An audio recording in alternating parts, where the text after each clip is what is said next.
All right, we've got Congressman Darrell Issa joining us, the California Republican House Judiciary Committee member. Had a chance to do some of the questioning today. How did you come away from all of this, Congressman? Well, Neil, this may come as a surprise to you after the last few minutes, but it came away great. The Attorney General telling us he's not in charge. He's not in charge of the prosecution of the former president. He's not in charge of the investigation or even the coordination of the various U.S. attorneys who have to cooperate with the special prosecutor Weiss. He is not in charge. That leaves us appropriately looking downstream to those who are clearly acting.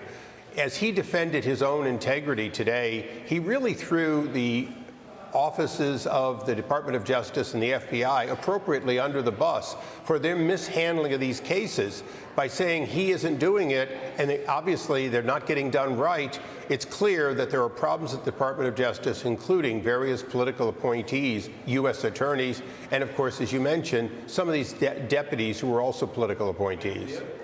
You know, I don't know the procedure here, Congressman, but the charge of slow walking the Hunter Biden investigation, everything attached to it, you could make the argument here that that was a deliberate strategy, having little to do with politics and everything to do with what he perceived his role to be. Let others move this. I'm out of this. But you're arguing by appearing so out of it, to the point of being aloof, gremlins took charge. Well, gremlins took charge before he ever got there. Let's remember that U.S. Attorney Weiss, he had this case since 2018. It is not the Attorney General that let toll agreements lapse, allowed Hunter Biden to get out of serious felonies and millions of dollars that he cheated the government and the American people out of. These are things that happened under a career U.S. attorney, a man who's been very cordially in and out of the top job going back decades. You know, back in 2007 or 2009, he was the acting U.S. attorney. This is a career person in Delaware, the home state of the long-serving, simultaneous-serving senator. So the idea that it isn't a cordial relationship and maybe an outright fear of taking on the then senator, the then vice president, and the now president could in fact be ingrained in that Delaware office, that small office with a few judges and really mostly investigating corporate America in Delaware. Real quickly, if I can switch gears, Congressman, I know there was this Republican power that's supposed to take place among all the Republican congressmen and women as to what and how to move forward to prevent this budget or government potential shutdown a couple of weeks. What came of it? Do you know where that stands right now? Well, Neil, I'm glad you asked. It's ongoing. I'm leaving.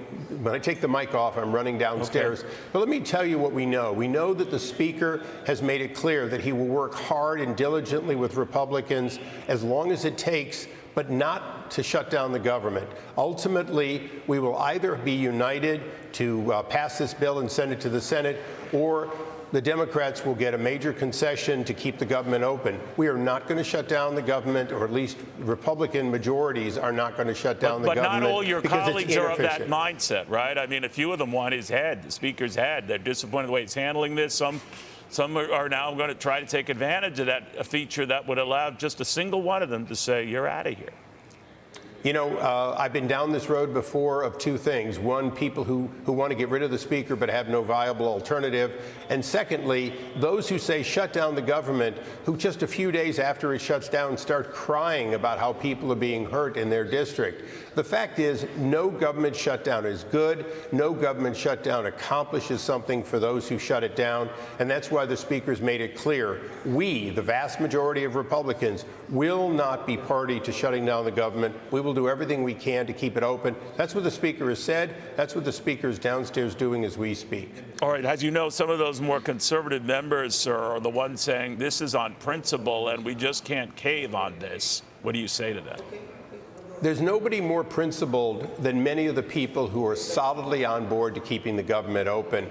You are not principled just because you're one of five that won't vote for a rule to move debate forward. You're not one principled just because you hold out endlessly when the vast majority of Republicans have picked a Speaker.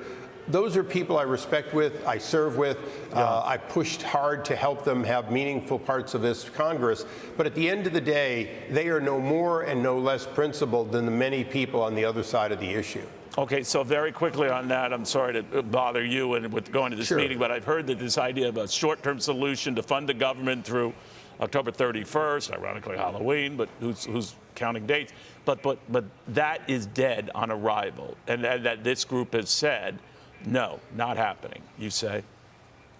You know, there are 435 potential votes. Only 222 of them are Republicans. So at the end of the day, the Speaker wants to do this with his fellow Republicans.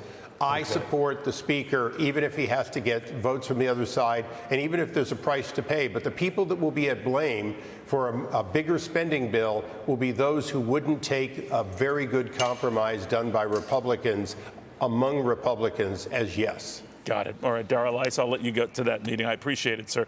Hey, it's Will Cain. Click here to subscribe to the Fox News channel on YouTube. It's the best way to get our latest interviews and highlights. And click to subscribe to the Will Cain podcast for full episodes right now.